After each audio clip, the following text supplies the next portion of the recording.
it downfield. It is caught. John Moran in the clutch. Oh my word. Oh my God. Deep to right field. Way up there and way down the sideline. Jefferson, another huge run. Jalen Red broke tackle, stayed on his feet.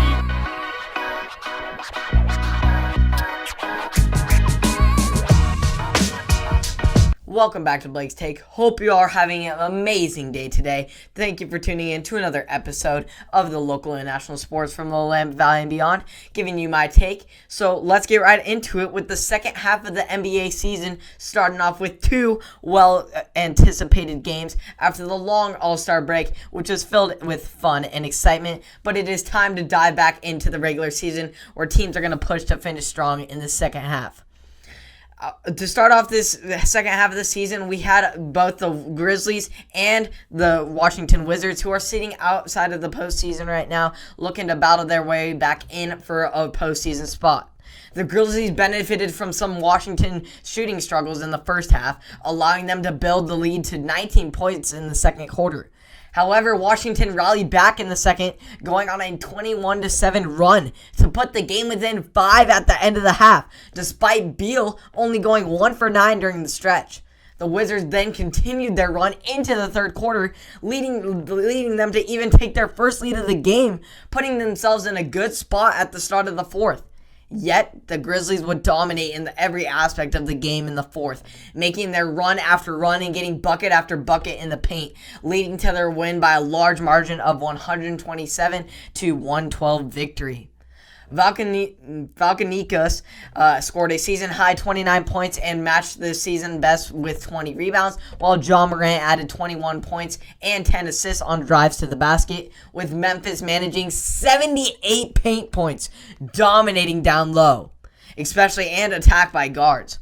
Bradley Beal scored 21 points for the Wizards, but was only 6 of 22 from the field, including only 1 of 8 from three-point range.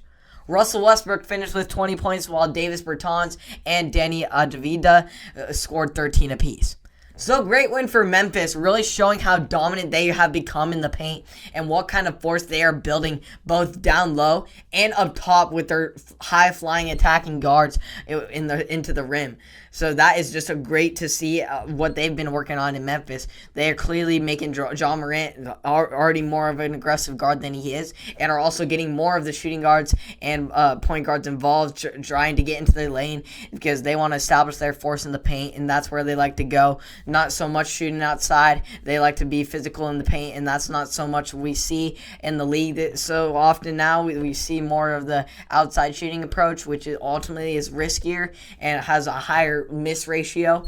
But now, if they establish themselves dominant in the paint, they're going to be able to win some matchups in opposing teams that could get them into a key playoff spot in the Western Conference race. Now onto the Battle of Texas in the Dallas Mavericks taking on the San Antonio Spurs. Before the game, though, we got some big news with Coach Greg Popovich announcing that LaMarcus Aldridge is in his 6th season in San Antonio, but would no longer be with the team by mutual agreement.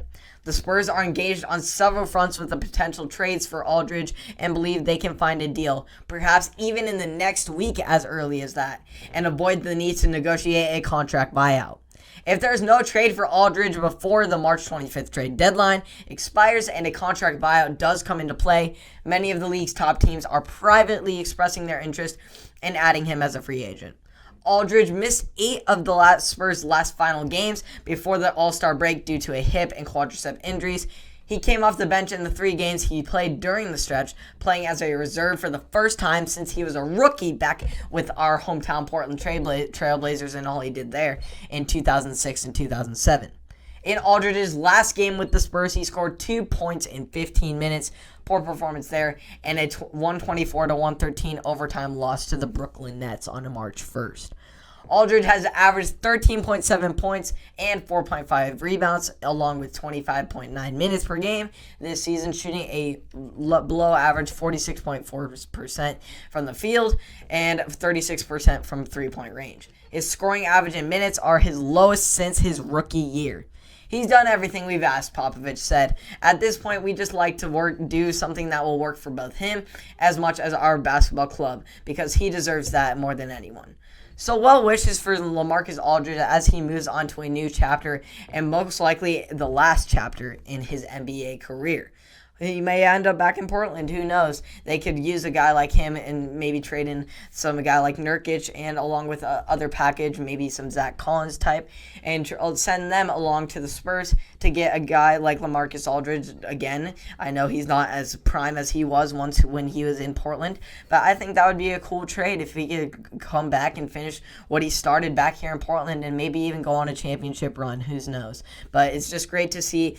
It's unfortunate to see for the Spurs, but it's great that they're okay with them moving on to their next chapters, and I think it's a fitting time for it. Now on to the actual game, where to sum it up, San Antonio really just lost this game on the boards, getting outbounded 51-30 and outscored on second chance points 21-2. Allowing the Mavs to go on a 17-4 fourth quarter run, in which the Spurs missed 11 straight shots over a span of 8 minutes. Luka Doncic had 22 points, 12 rebounds, and 12 assists in his 33rd triple-double. Kristaps Porzingis had 28 points and 14 rebounds for his third straight double-double, leading the Mavs to the 115-104 victory. DeMar DeRozan had 30 points, 11 assists, along with 4 steals, while Patty Mills, also former teammate of LaMarcus Aldridge, added 14 points, and Rudy Gay added 13 for the San Antonio Spurs. So unfortunate news for the loss of the Spurs. Hopefully they can continue to strive without LaMarcus Aldridge and continue to try and rebuild upon this team who is trying to strive for another NBA championship. And hopefully we'll see if they can get a good return for Aldridge. And I think a Portland trade would be a very good start for that. But you can also span upon the market and see what they could get. But I'm sure they will get a good return in the young roster that they have right now. Both they have some old veterans, but they also have a mix of some young stars. And if they mix that together with some other young talents that they could bring along for Aldridge in replace of him, that would be, I think, a good step forward for this organization. Now to finish off this NBA segment, we have somewhat of a progress report of sorts on the one Kevin Durant, who has been sidelined by a hamstring injury for nearly the past month. KD is scheduled to have one more imaging done on the injury next week. Head coach Steve Nash said the hope is that the scans will dictate a clearer return timeline for Durant. Nash made it clear that even if the scan shows progress, Durant will not return to game action immediately. He hasn't played in a month, Nash said on Wednesday, so no matter what the scans say, there will still be an appropriate ramp-up time to make sure we put him in a position to finish this season strong heading into the playoffs. Nash said that Durant is able to do half-court work and shooting drills. He is still not being able to play 5-on-5 in practice, though, or full-court high-speed running. Durant stayed in Brooklyn to work with the physiotherapist while the team went to Houston for its last game before the All-Star break. Thursday will be the 10th consecutive game Durant has missed, and Nash said while he can't completely rule it out, the team's medical staff does not believe that Durant's lingering left hamstring was impacted by the right Achilles tear that we all saw him tear in June of 2019, where he missed an entire season after signing with the Brooklyn Nets originally. So let's hope these scans reveal some positive news for once that will put Durant back in the lineup by the end of the month, because he was truly balling out at the start of this season, and it was just so exciting, and it's so sudden. Right after he returned to Golden State, put on a great performance there in his return, and then he gets injured, and now he's been kind of absent for the past month. It hasn't impacted the Nets, who have won 8 of their last 9. But, of course, it's always not fun to see a star like Kevin Durant, and when they're making such a super team, for him to go out. We'd like to see them showcase their talents all around before they go to the NBA Finals and get that game experience before the playoffs start. So let's hope he can get back into the lineup as soon as possible so the Nets can establish their chemistry once again, and they'll get it back quicker this time, but just to make sure that they're totally game ready and fluid and understand one another before they head into the NBA playoffs. As far as NFL, as news has been arising about the whole Myers-Leonard semantic slur thing, which is very unfortunate. I'm sorry for those who were all offended by that. It was not okay and definitely disrespectful to the Jewish culture and many other people. It has reached one of the most well-known, though, Jewish athletes and greatest activists for anti-Semitism, with it being none other than Jewish athlete and Patriots wide receiver Julian Edelman. Leonard apologized in an Instagram post, and he will be away from the Heat indefinitely, according to the organization, while the NBA conducts an investigation in which they announced today that they will fine him $50,000 and suspend him for 1 week of the league calendar. Edelman posted his letter to Leonard on Twitter Wednesday, reading, "I get the sense that you didn't use that word out of hate, more out of ignorance. Most likely you weren't trying to hurt anyone or even profile Jews in your comment. That's what makes it so destructive. When someone intends to be hateful, it usually met with greater resistance. Casual ignorance is harder to combat and has greater reach, especially when you command great influence in an athlete position like yourself. Hate is like a virus. Even accidentally, it can rapidly spread." Last year, Edelman publicly invited Philadelphia Eagles wide receiver Deshaun Jackson to the United States Holocaust Museum in Washington, D.C. after Jackson's anti-Semitic social media posts. Edelman and Jackson ended up talking after that, with Edelman later telling reporters, "We stayed in touch. I think it was a healthy conversation.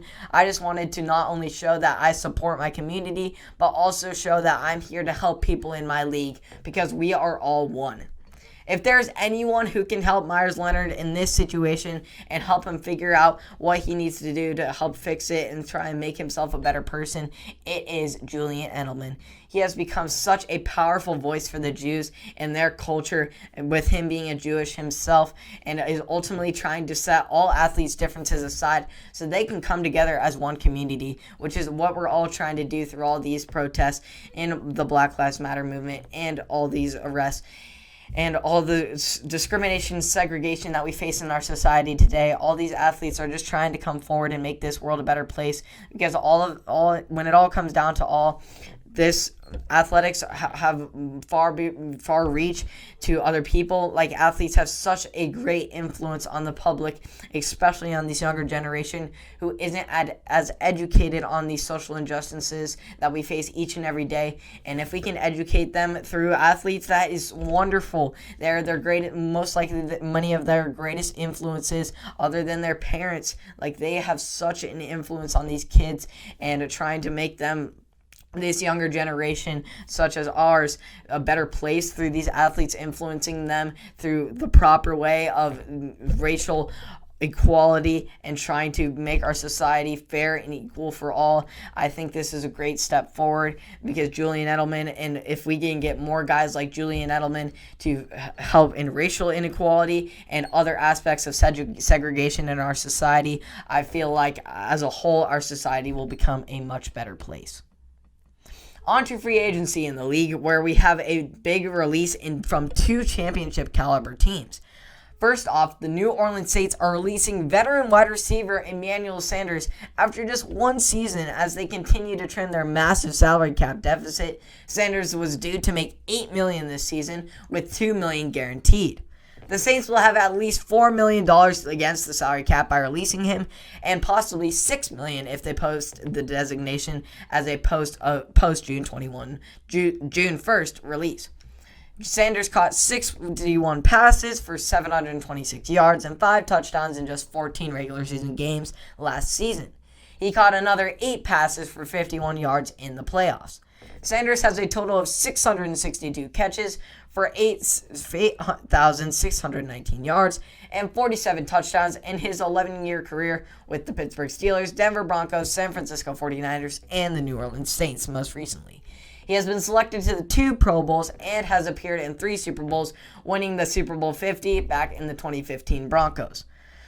Real surprise there for me. With the role that Sanders stepped in with the loss of Michael Thomas this season, for the majority of the season, he did a very good job of being the number 1 receiver, being a great target for Drew Brees, and when Drew Brees got hurt, he was a great target for Jameis Winston and other quarterbacks.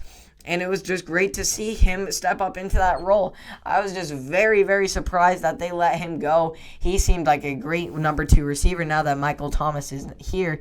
And I just don't know how they're going to be able to get another receiver for that low of his caliber in this free agent wide receiver market, which is very high right now. So we'll see what they can do, and I hope Emmanuel Sanders finds a good landing spot for himself, and he needs to show and come to an organization that knows that his talents are well worth a good contract. On to another shocking release with the Kansas City Chiefs releasing both of their starting offensive tackles. Former number 1 overall draft pick Eric Fisher and veteran Mitchell Schwartz in a pair of moves that will save more than $18 million against the salary cap, but leaves the reigning AFC champions and Super Bowl favorites looking to rebuild a key spots on their offensive line, which is ultimately what cost them in the Super Bowl. So I don't know what they're doing here. The Chiefs needed to clear about $20 million from their salary cap before these moves. Fisher and Schwartz have been fixtures along with Kansas City's offensive line, but neither of them played in the Chiefs' Super Bowl loss in the against the Tampa Bay Buccaneers last month because of injuries. Fisher, who is now 30, missed the Super Bowl after tearing an Achilles tendon in the Chiefs' AFC Championship game against the Buffalo Bills, which was so unfortunate to see. He would have very much could have impacted the change of the game in the Super Bowl. As for Schwartz, he is now 31 and missed the last 3 months of the season after an ailing back injury against, you guess who, the Buffalo Bills. Fisher was selected by the Chiefs first overall in the 2013 draft.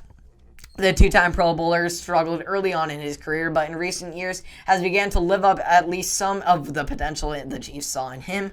Schwartz had a streak of 7,894 consecutive offensive snaps to begin his career before briefly being knocked out of a midseason game in 2019. He then ramped up the streak to 134 consecutive games before leaving a Week 6 game this season against the Bills with the back injury, which ruined the streak. I have tremendous amount of respect for both Eric and Mitchell, Chiefs general manager Brett Veach said in a statement. With Eric, obviously, he was the first player was drafted when we got to Kansas City, and we were able to watch him grow into a solid tackle for us for many years. With Mitchell, his durability and toughness is remarkable, and he certainly left his mark on this team. These decisions are never easy, especially with these guys like these, but both of these players will be remembered forever in Chiefs Nation.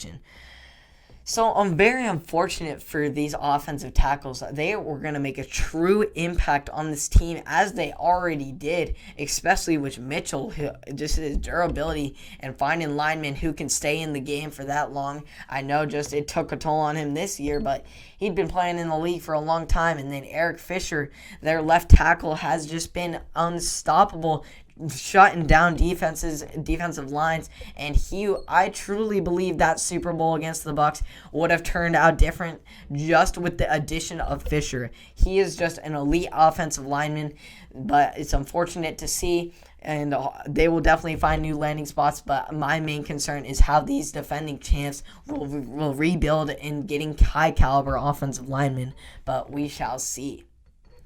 As far as local sports, we got big game today for all our local sports with a football game tonight and 2 basketball showdowns this morning and afternoon. First and foremost, the Willamette Warriors will take on the Dayton Pirates tonight. The Warriors are looking to keep their momentum going from the dominant victory over the Glide Wildcats, while the Dayton is looking to bounce back after their loss to Amity.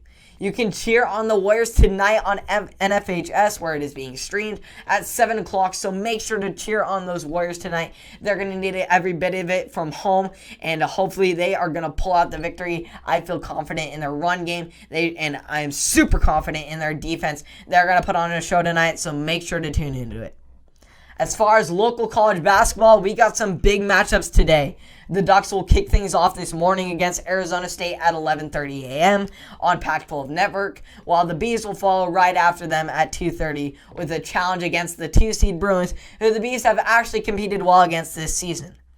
So great all-around matchups for our local sports teams. So make sure to tune into some college basketball this morning and afternoon, and make sure to watch your Philomath Warriors tonight against Dayton. They're gonna put it on a show, and I hope the Beavs and Ducks both pull out victories there. But definitely the Warriors are gonna get some great football action tonight. Their run game's gonna be unstoppable with Blackburn and Beardsley once again establishing their grit force, and their defense is not gonna let up on the gas anytime soon.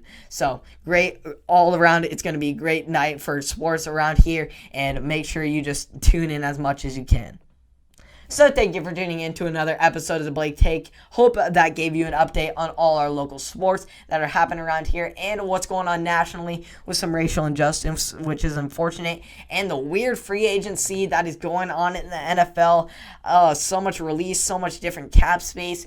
It's weird to figure out. This offseason is definitely a struggle for a lot of teams, but we'll see. Hopefully it all works itself out. You can tune in to all the new local and national sports on Apple Podcasts, Spotify, and or YouTube. I appreciate all the support. If you could please hit that red button that says subscribe on below and hit that like button, it would help others reach this audience. And hope you all enjoyed. I'll see you all in the next one.